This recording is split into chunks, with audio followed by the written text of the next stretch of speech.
Hello, everybody. We'll just give it a couple minutes for everybody to get online. All right. Welcome back to our Career Pathways or Career Exploration series. If you're new, what we do during these sessions is we kind of go through different topics that relate to either post-secondary or your future career, and kind of give you some info and some tips that might help you either, land a job or get yourself into a position where you will be able to get yourself into a school or some sort of program. Yeah, so we will get started. Does anybody have any questions or anything that they want to start us off with before we get into it? No? Okay, feel free to use the chat. I will call upon you guys at some points to get going to kind of facilitate some discussions. But until then, feel free to put anything you want in the chat. We will get started.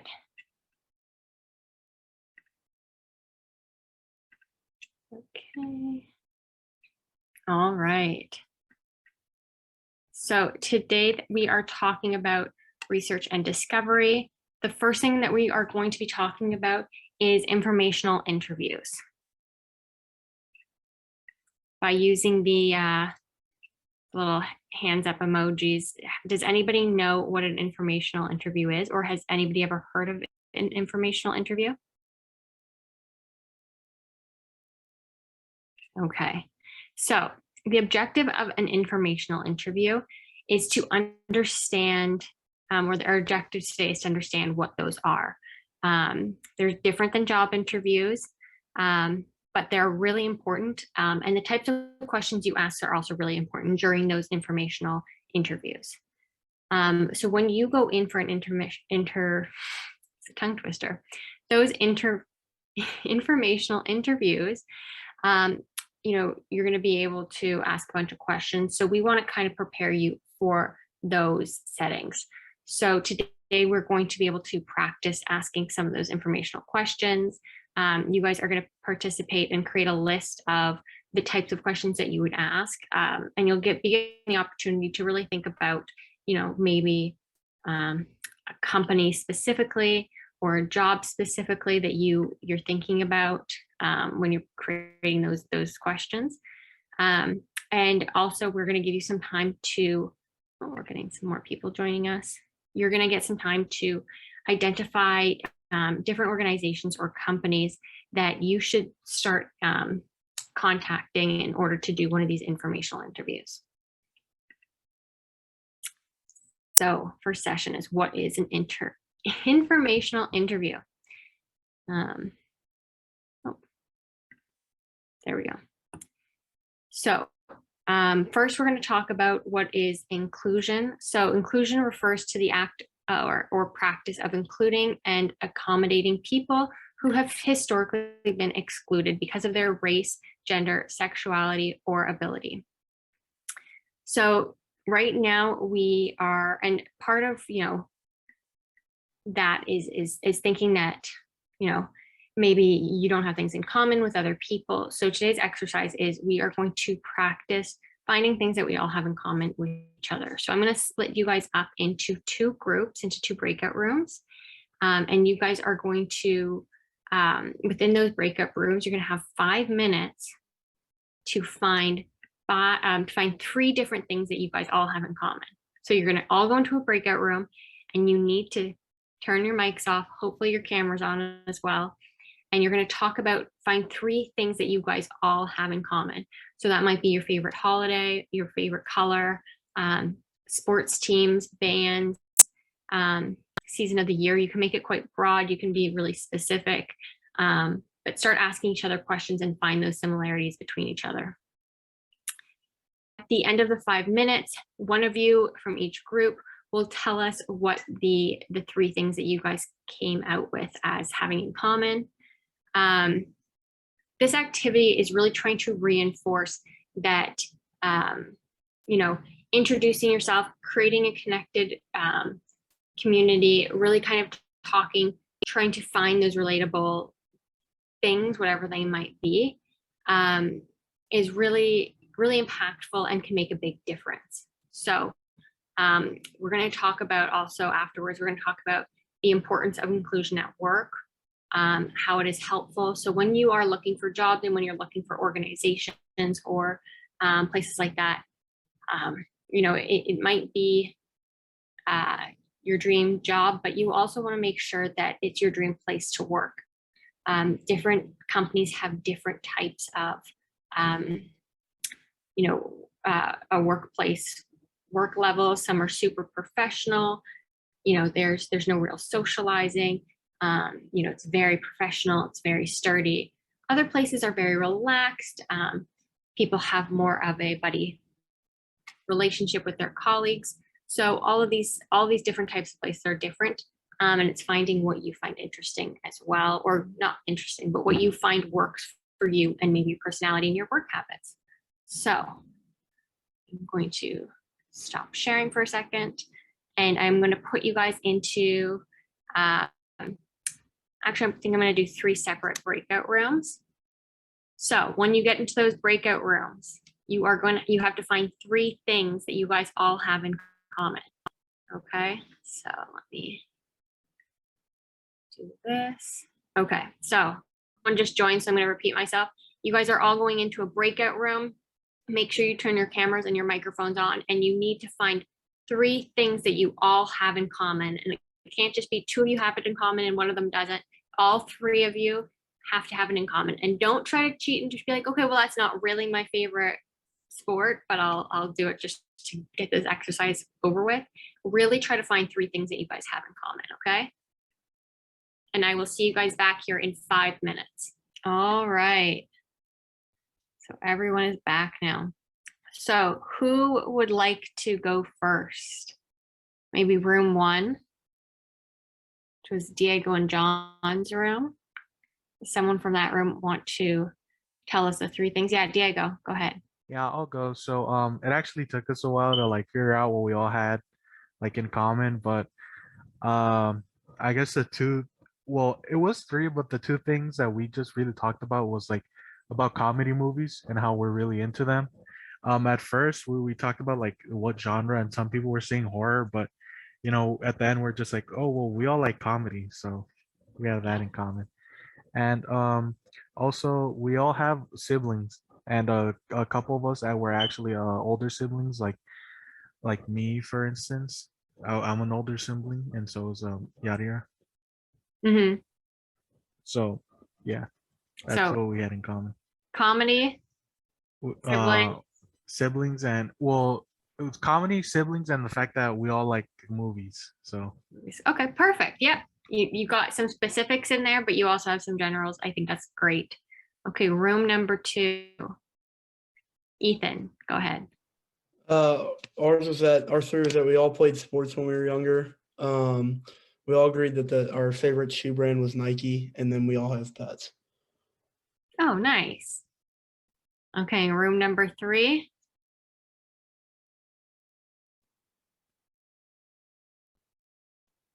Destiny, Dylan. Yeah, Dylan, go ahead. Sorry, I wasn't sure which which room was number 3. No worries. We're all students. We're pretty organized and we love the outdoors. Nice. So yeah, you guys got some great things in common there. Let me go back to my presentation.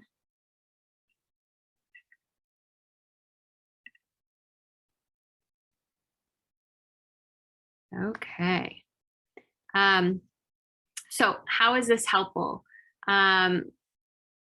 You know, being able to have those things in common, figuring out what you guys have in common is a great way to you know, build rapport with not only your peers but also any kind of leadership you have. It creates a healthy atmosphere, and it makes you more comfortable with one another when you know you have something in common.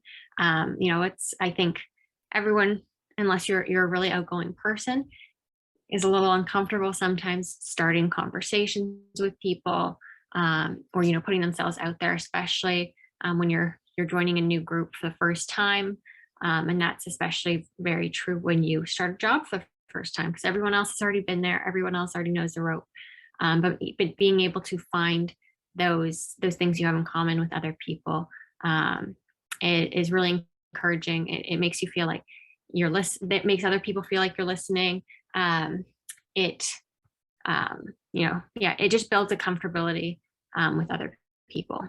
So back to our topic of informational interviews.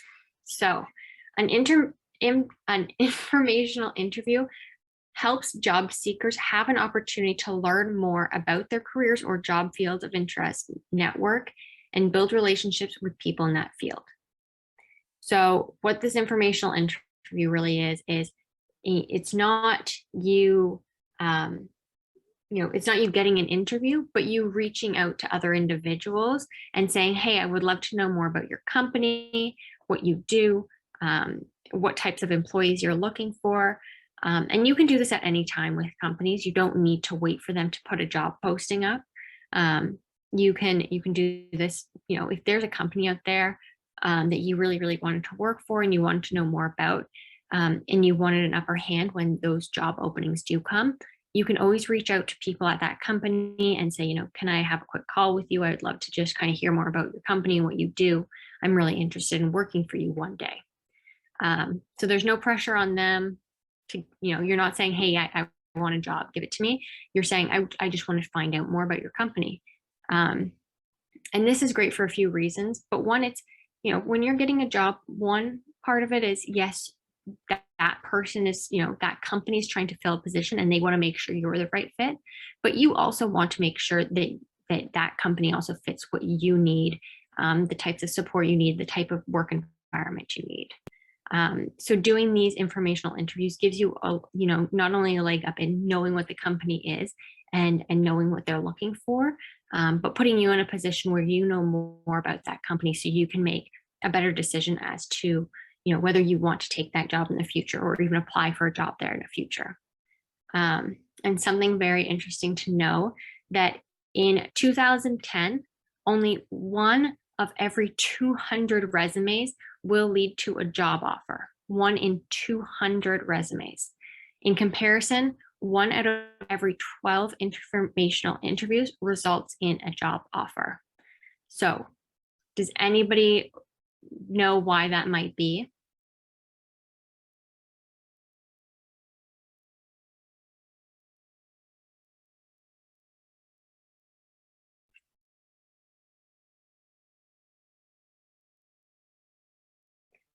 We talked about it before, right? It's because you're already putting your foot in the door. You're already having those conversations with the people at the company. You're already having those conversations, and they're getting to know you as well. So when you apply for that job or when they have to hire somebody, they already kind of know of you before even having to think about it. You're on the top of their mind.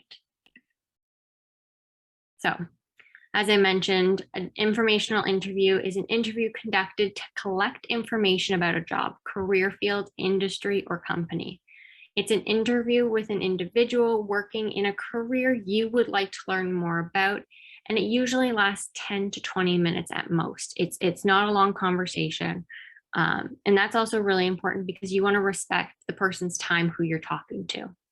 An informational interview, it's not the same as a job interview as we talked about, because you're not interviewing for a job. You didn't apply for a job. They're not saying that they have a job for you. Instead, you're the interviewer. You're asking them. You're being inquisitive. You're seeing what the company is like, what maybe future jobs might be available to you. Some companies can look ahead and say, we're not ready to hire someone right now, but in the next 6 months or so, we know that we need to fill a certain position, or we know that we're going to expand and we have, X, Y, and Z positions opening up. So those are things that you can inquire about. Those are things that you can find out about and find out what they would be looking for so that you can better prepare in, maybe the 2, 3, 6 months leading up to what they're looking for and what they might need from you, so that if you do apply, you're at the top of the list. Yeah, so when you're doing an informational interview, it's important to let the person you are talking to know that your focus is just to gain insight on the industry, especially when you're making the request for those interviews. But also when you're going in, you're making sure that you're choosing questions that are most important to you, and that they're very clear, and that you're super clear about what kind of career you're trying to explore, and how that could work at that company or that organization. You're also welcome, unlike a job interview, you can't really ask for advice at a job interview. You're supposed to be putting your best foot forward. You're supposed to be, conveying that you can do this job, that you can succeed at this job, versus a informational interview. That's an opportunity for you to seek advice, to ask them how, what you need to do in order to be the best candidate for a job at that company. And you can really put yourself in a more, you can ask more vulnerable questions than you would at a job interview.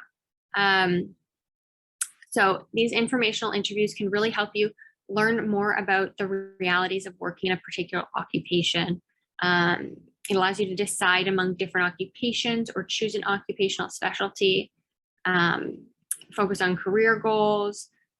So as we were talking about, making sure, if you don't really know what you want to do, and you might have an interest in a certain job or a certain company, and you're thinking about it, and maybe you're building it up in your own head, that like, yeah, I think that would be really cool. I think I could do really well there. That's when these informational interviews will come really in handy, because you can actually sit down, you can talk to someone, or you can put yourself out there to talk to them, and see if it really is the right fit. You can ask them, like, what are the working hours like? How demanding is this job? All those types of questions to make sure that they fit the type of career that you want to go into. It's also a great time because you can also then discover careers that maybe you've never heard about, especially if they're trying to fill, a gap maybe, or they're looking to fill a certain area.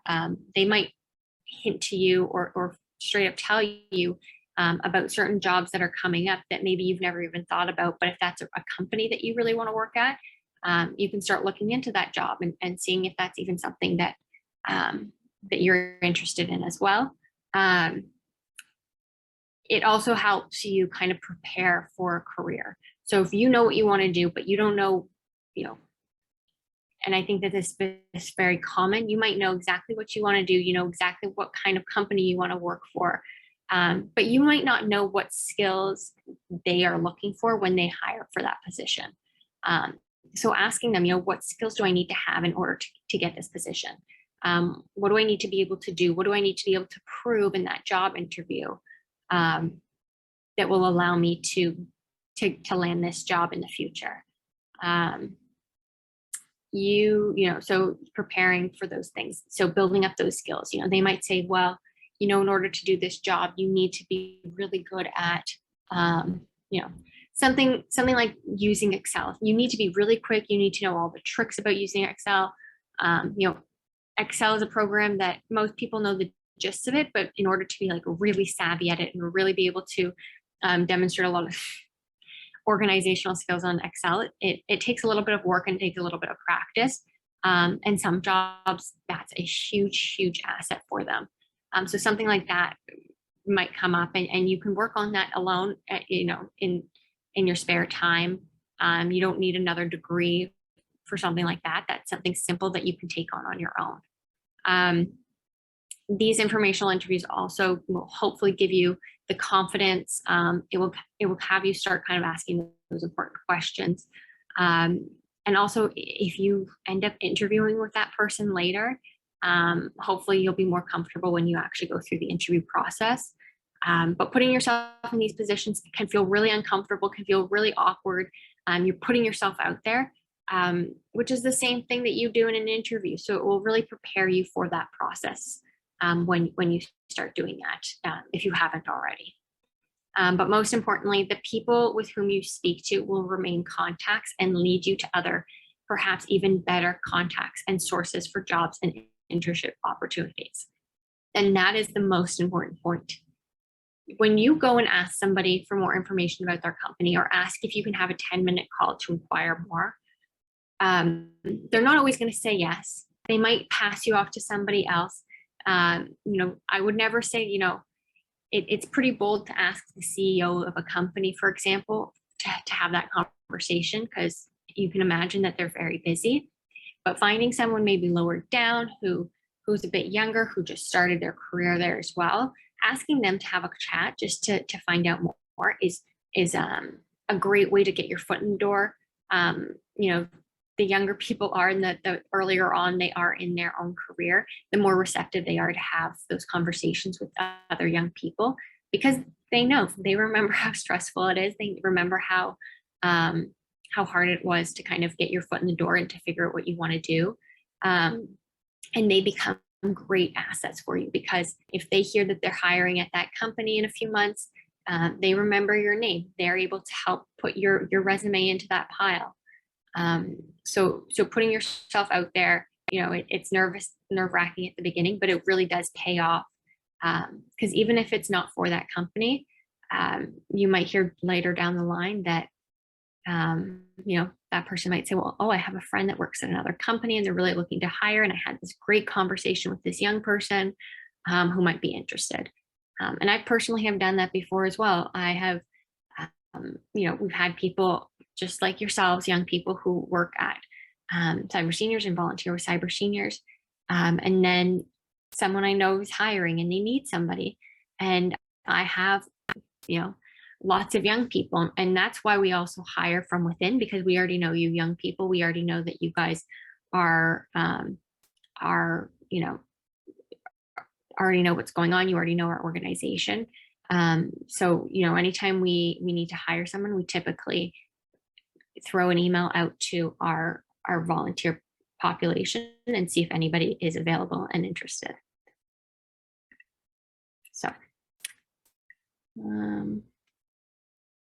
So now we've talked a lot about informational interviews. Does anybody have any questions about what they are or anything like that?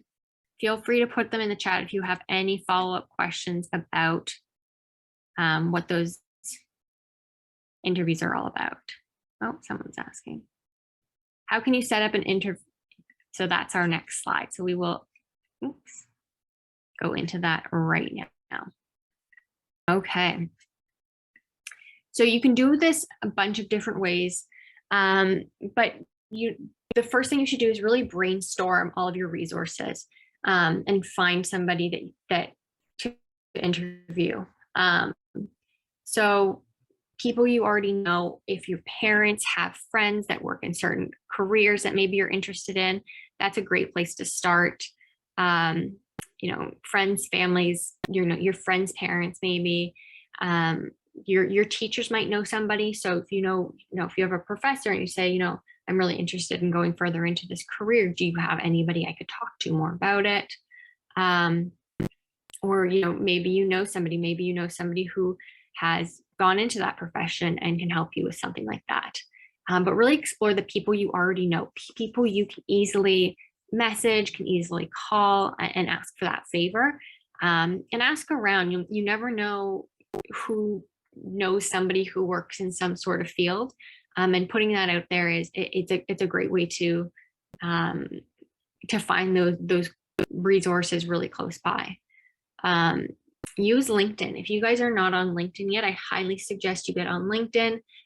You can write that you are a volunteer at Cyber Seniors on your LinkedIn page, and start really building out your profile. And it's okay if you don't have a lot on there, but just putting yourself there, any kind of school you've done and any kind of work or volunteer work you've done is really important to have listed on LinkedIn.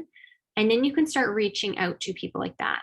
So if you are in a college, or maybe you've had a job with somebody in the past, search the alumni of your colleges. Especially if you have, whether that's a college alumni or maybe even a high school alumni, go into the past and see if you know anybody who has a job title or, is in the job field of what you want to do. You can use LinkedIn pretty well to really search your resources and search through those things. So you can search, computer design and then filter it by your high school name or something like that. And you can find people that maybe went to the same high school as you and are alumni of the same school or college as you, and see if they're in your field. And that is a great icebreaker because you can start that first message by saying like, hey, we went to the same school, and that comes back to the what we have in common, having a past school or a past work relation or anything like that. That's finding that commonality and using that to be able to break the ice and get your foot in the door that way. You can also kind of go through directories of things. So maybe it's not people but you can still use LinkedIn or other professional associations to find people who work in those fields, and find someone who's maybe their career path lines up with something similar to what you want to do, and just send them cold emails, and that's basically meaning sending them emails that are unprovoked. You have nothing in common. You don't even know where to start, but just throwing yourself out there and seeing if it works. Also directly contacting businesses and organizations. So somebody mentioned their favorite shoes being Nike. Let's say, you're like, I just know I want to work at Nike. Like that's my favorite company. That I just think that would be the coolest. I'm not sure what I want to do, but like, I really want to work at a company like Nike. Reach out to people on LinkedIn that work at Nike. See if there's somebody, who works in a field that you're interested in, and see if anybody there would be willing to chat with you. Basically finding somebody that fits within. Obviously, it's always easier the more connections you have to them, so that they actually pay attention and are more willing to respond to you. But there is no harm in reaching out to somebody completely random, completely unassociated to you, just to see if anything would happen. And so the three main ways to arrange for an informational interview, of course, through mutual acquaintances. It's so easy. You can get their phone number, ask them when a good time to call or chat would be, or writing a letter or an email, or calling somebody. No matter how you ask somebody, make sure that you are being extremely professional. This is you asking them for a favor. They don't need to take 10-20 minutes out of their time to chat with you. So make it sure that you are being super professional, you're being very courteous, and putting your best foot forward right away. So that's writing a proper email with a proper subject line.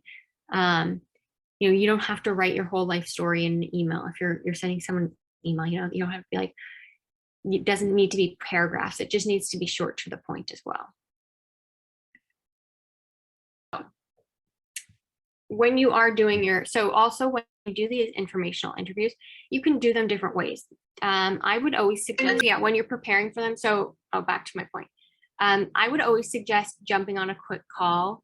But other things, when people have approached me with questions about, what we do at Cyber Seniors, I find it really helpful when they write out an email first, ask me what they want, but it's really short and quick, what they want, like, hey, I would love to pick your brain about Cyber Seniors. To being, and being like, I would love to jump on a call, but these are kind of the questions I have, and writing down a brief description of the questions that they might be. And then jumping on that call. Obviously, if you can be in person, that's very nice. And if it's over Zoom, you want to make sure that you are showing up appropriately. But do your research. Make sure that when you're spending some time to chat with that person, that you do your research and you're not asking them questions that are easy to Google, or easy to find on their website. You want to have more insightful questions. Like, what is the atmosphere at your work like? What does a typical day for you look like? How demanding is your job? Those are things that you can really ask them more, a little bit, not personal, but more specific to their job and what they do, and things that you wouldn't be able to figure out on your own. Always make sure that you have a resume on file, something that's updated, something that is clear of any grammatical errors, because you never know at the end of that call. They might say, I think we might have an opening. Why don't I pass on your resume? Or why don't I pass on your resume to HR just to hold on to? I personally have held on to a lot of resumes from people who, didn't work out for whatever position I might have had. But now I know that if I ever need to fill a position and that person, I know that they've put themselves out there. I know that they're good at what they do. And so if I ever need them, they're right there. So always make sure that you have a resume on file for anybody who might ask for it. Making sure that you, as we mentioned, asking really good questions. So doing your research beforehand and asking questions that are super, that also help you. You don't need to make sure you're asking questions that make you seem smart or make you seem a certain way. Ask questions that you're actually interested in. If you're doing this interview with someone and you don't really care about the answers to the questions that you're asking, it's not really worth it for you. You want to be, this is so much for you.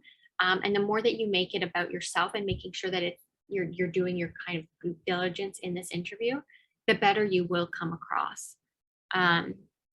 Of course, dress professionally. If you're in a Zoom meeting, make sure that your camera is on, that your background is neat and tidy, or you have a fake background on. And making sure the lighting is really good on your face so that the person can see you, and dressing appropriately and making sure that you're in an appropriate environment. If you're at home and there's a lot of noise in the background, try to go somewhere as private as possible. But you're always welcome to say to someone, like, hey, just so you know, like, I'm sorry if there's a little bit of noise, like my little sister's running around, and that's just what it is. Most people, are totally okay with that. It happens, life happens. And honestly, if they hang up on you for that, of something you can't control, maybe that's not the right place anyways, because that's your lifestyle. You have young people in your life, maybe you're babysitting them, and that's just what life is. But make sure that you dress appropriately. Make sure that you try as hard as you can to be in a quiet environment, because you definitely don't want those distractions. You don't want that person being distracted. You don't want to be distracted. And make sure, if it's a Zoom call, that you're on camera and you look nice. If it's a phone call, making sure that the person can hear you. So don't go outside where it might be really windy or where there's a lot of cars passing. Try to be in a quiet environment so that they can hear you. Seek to interview people. So here's some tips. Interview people who you actually want to work in the occupation for. Don't just start cold emailing everybody and anybody hoping to get a thing. Instead, really conserve your efforts and put your energy into talking to people who genuinely have jobs that you want or work in places that you want to work. It will save you a lot more time and energy, and it will make, when you send out those emails or those calls, seem a lot more sincere, and that person will really be able to tell. It's very easy to tell when someone's being sincere versus just trying to see what they can get out of you. So being as sincere as possible and only going for those people who you really want to gain something from is important. When you're emailing them or calling them, emphasize that you are not looking for a job, that you are really just trying to find out more about their career or their company. It will put a lot of less pressure on them. They might shut you down right away if they think that you're trying to get a job. So make it very clear, like, I'm just looking for more information about your specific career or the company you work at. I think it's really interesting, and I want to make sure that, if something does ever pop up, that I'm putting myself in the right position. This says keep it to 20 to 30 minutes. If the person you're chatting with is really chatting and kind of letting it go on, feel free to keep chatting, feel free to keep talking. But also don't be surprised if, they have only 10 minutes to talk. If they say right off that, I only have 10 minutes, let's do this quick. And you can tell that they're trying to, maybe get you off the phone quickly. Respect that. That doesn't mean anything bad about you or anything. That might just mean that they have a really tight schedule. So just respect their time. But, as it says here, sometimes people really like to talk and they really like to talk about themselves, especially if you're asking really great questions. It might end up going for an hour just because you're having a good conversation and you're going back and forth. Make sure that you have lots of notes compiled, but also make sure that it's a nice conversation. You can always go back to your notes and refresh what your thing is. But you might also naturally answer a lot of questions if you're having a good chat with somebody. So keep that in mind. Keep a list of people with whom you talk to and their job titles, addresses, phone numbers. Make notes about what you talked about. So at the end of any kind of conversation you've had with anybody, make a note of it. Put it in your phone. Put it somewhere safe where you can always refer back to it, because you'll never know. So let's say you talk to me and we had a quick 20-minute conversations, and I said, there's no job opportunities here for a long time. Like, I don't see anything opening up. I'm so sorry, but like, happy to chat with you.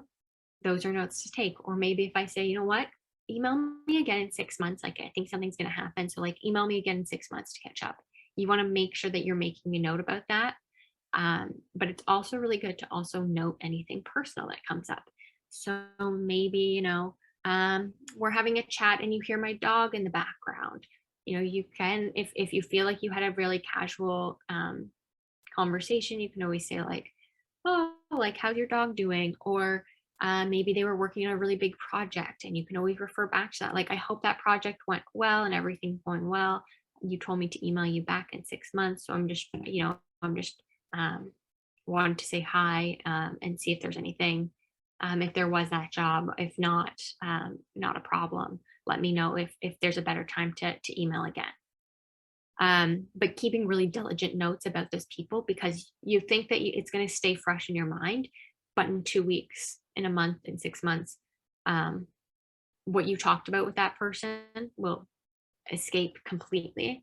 And the more you can remember and the more details you have, the better, because that makes them look like you were really interested and you were really paying attention. Always ask if there's anybody else that they suggest that you talk to. And you can always not put them on the spot. So don't be like, is there anybody else you think that I should chat with? Or do you think there's anybody else that might be interested in talking with me? You can always ask that and say, or you can think about it and let me know if anybody comes to mind. Just so that they have time to kind of sit back and go, oh, let me think about it. And we're not putting them too much on the spot.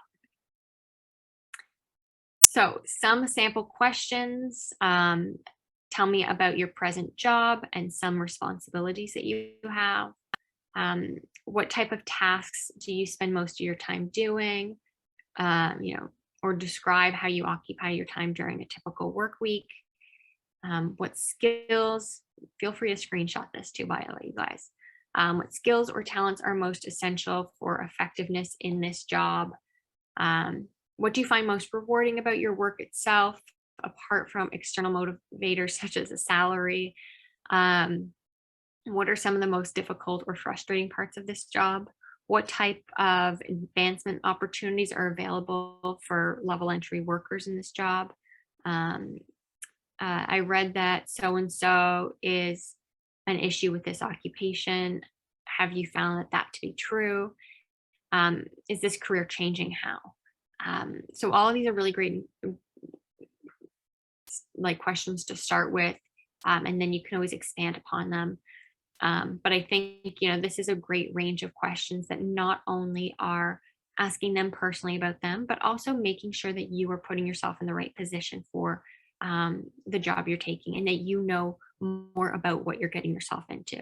So something like, what are the types of tasks that you spend your most time doing?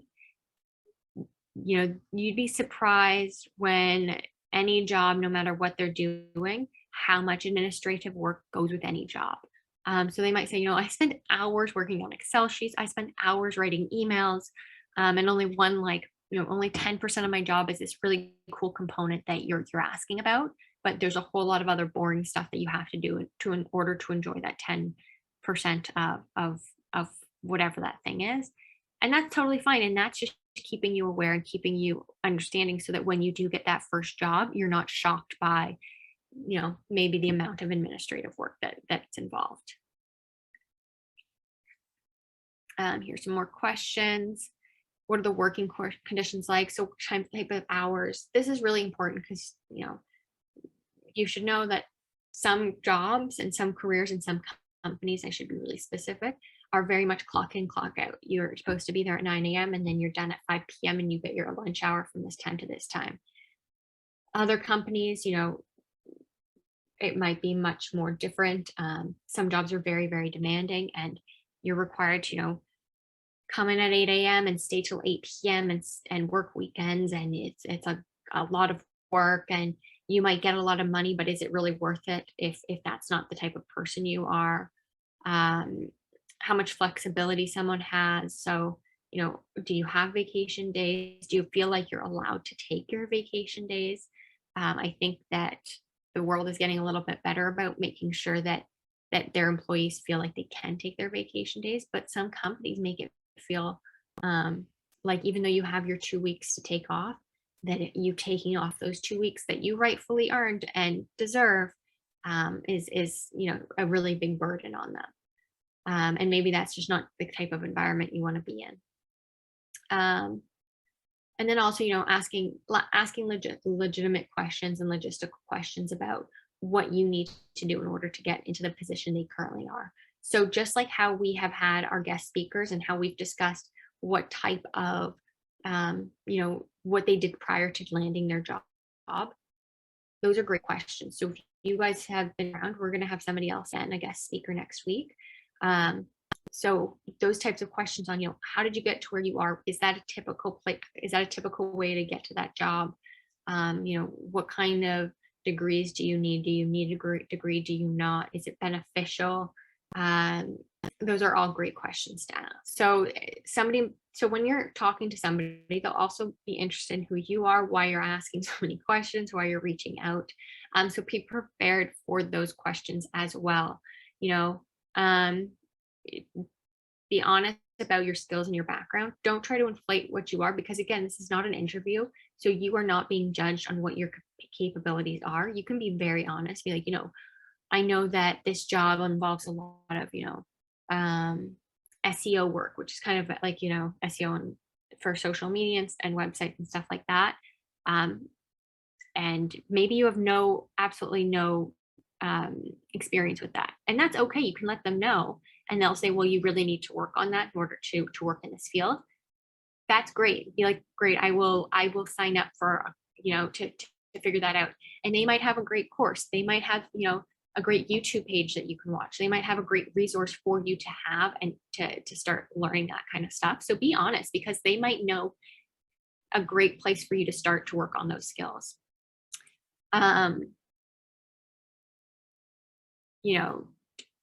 So yeah, make sure that you're being totally honest with yourself and with them and where you're at.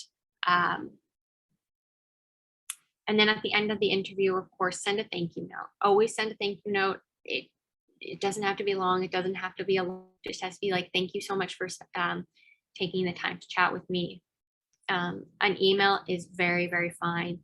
I had one person tell me that if they didn't get a note in the mail that they weren't happy, which is very, very old school.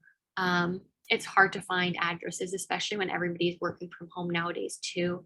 I think it would be a little bit inappropriate to ask them for their home address, just to send them a thank you note.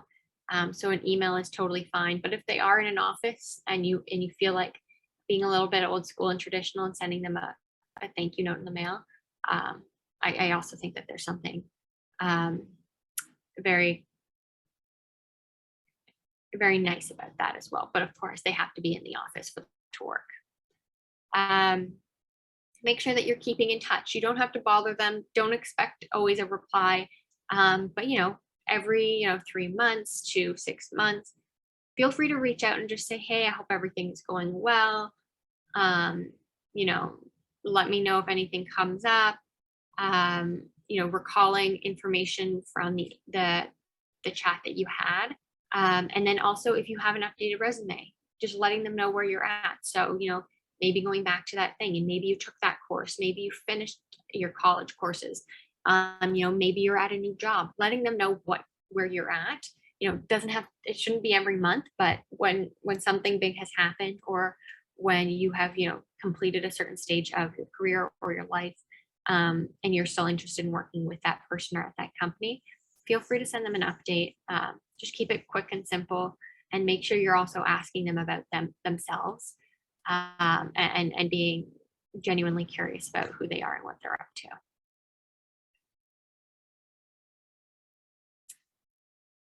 So we are running out of time. I chatted for too long today, so I apologize. But some things to consider. Does anybody have any questions so far? Because I don't want to run out of time before you can ask any questions.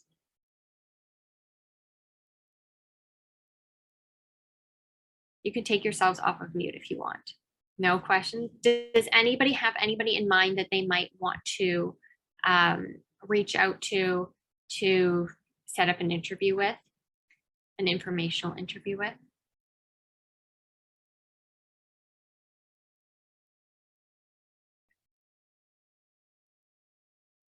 Or by a show of reaction, hands up, has anybody ever thought about doing this, or knew that this was possible, or that this was a thing that you could do? Yeah? Diego's heard of it? Nice. Okay, someone wrote in the chat, is there anything we need to do for this meeting to be tracked and counted towards hours? No, we take attendance, so we know you are here. But Ethan, because you're worried about hours, I want you to write one thing in the chat, or take yourself off of mute and say one thing that you learned today.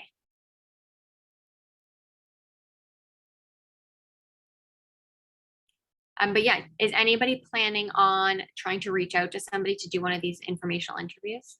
Oh, that's great. Someone said that their aunt is in HR, so she hears a lot from time to time. If your aunt's in HR, that's also, that's a great resource. Anytime you were planning on applying for a job, or, going for an interview, I would make her chat with you and be like, okay, this is the job.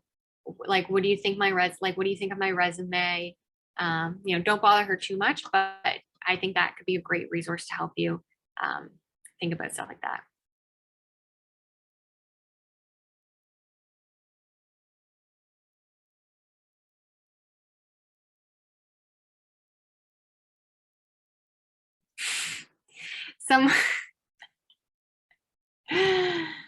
That's very funny. Sorry, someone just messaged me saying that they just did a session with one of my my friend's moms. That's very good. So someone said that they learned that they don't necessarily have to look far to find someone to do this with. You can do this with someone like a fellow alum. Yes, that's great.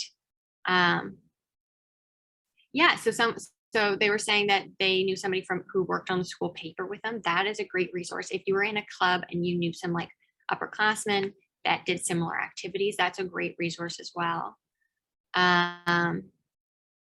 Someone said they might reach out to a professional when they go to college to learn more about internships. Yeah, if you're still in high school, sometimes it's, you don't need to, don't feel pressure, but just remember that these are things that you can do, especially once you get into college. Because those internships might come up, or special projects might come up that people need help with. So once you're in university or college and know what you're thinking about, that's a great time. And asking your professor, like, hey, can I pick your brain about your past jobs? Can I pick your brain about like what because a lot of professors, some of them that might be their main job, but that doesn't mean that was their main job forever. They somehow got to the position where they became smart enough to be the professors of whatever topic they're covering. So they had other jobs in that line of profession as well. So those are great resources. oh, someone is starting a project this month where they reach out to people on LinkedIn to expand their network. That's great.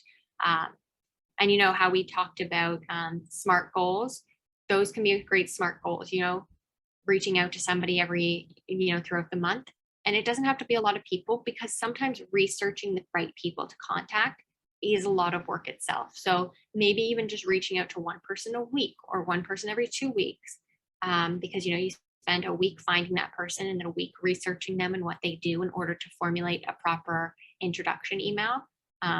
It's a lot of work, and you guys already have a lot on your plates and you're doing a lot. So keep in mind that you don't have to do too much. You don't have to send too many emails. And the more time you spend, you know, looking into it, the better prepared you'll be.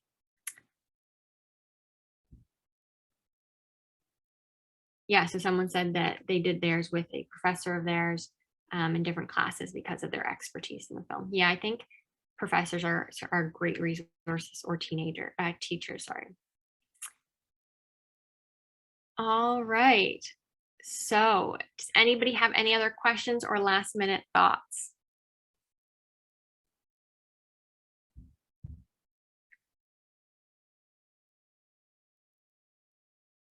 Okay, well, I will let you guys go. Thank you so much for joining us tonight. Again, we do this every Tuesday at the same time. So if you have any questions or you know, are interested, next week we will have a guest come in. So make sure that you tune in for that. And I hope you guys learned lots. Thank you guys. Have a wonderful rest of your day.